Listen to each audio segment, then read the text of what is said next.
రాజారెడ్డి గారు కొడుకు రాజశేఖర రెడ్డి గారు నాకు బాగా పరిచయాలు గనక వాళ్ళ ఆత్మతో నేను కమ్యూనికేట్ చేయడానికి ప్రయత్నించాను.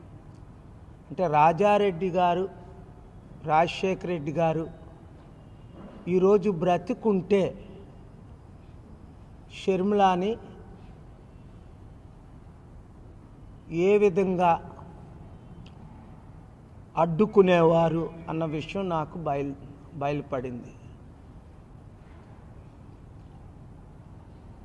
రాజకీయాలు అంటేనే అతి దరిద్రం, మోస్ట్ కరప్షన్.